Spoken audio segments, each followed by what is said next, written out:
بسم اللہ الرحمن الرحیم۔ حضرت ابو ہریرہ رضی اللہ عنہ سے روایت ہے کہ نبی کریم صلی اللہ علیہ وآلہ وسلم نے فرمایا، جو شخص اللہ کے لیے عاجزی اختیار کرتا ہے اللہ تعالیٰ اسے بلندی عطا فرماتا ہے۔ صحیح مسلم حدیث نمبر 2588۔ حضرت عبداللہ بن عمر رضی اللہ عنہ سے روایت ہے کہ نبی کریم صلی اللہ علیہ وآلہ وسلم نے فرمایا، مسلمان کا آئینہ ہے۔ سنن ابی داود حدیث نمبر 4918۔ اب آئیے آج کی وہ حدیث سنتے ہیں جو حیران کن مگر حکمت سے بری ہوئی ہے۔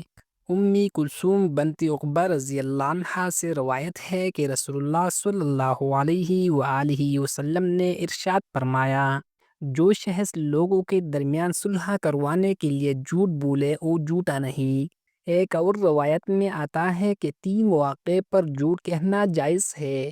جنگ کے دوران، دو مسلمانوں کے درمیان صلح کرواتے وقت، اور شوہر بیوی کے درمیان حسن سلوک کے لیے۔ صحیح مسلم حدیث نمبر 2605۔ قرآن میں ارشاد باری تعالیٰ ہے، اللہ فساد کرنے والوں کو پسند نہیں کرتا۔ سورۃ البقرہ آیات نمبر 205۔ تبلیغی پیغام۔ یہ حدیث ہمیں سکھاتی ہے کہ اسلام جھوٹ سے سختی سے منع کرتا ہے، لیکن جہاں نیت اسلام، محبت اور امن ہو وہاں اسے گناہ نہیں بلکہ نیکی قرار دیا گیا ہے۔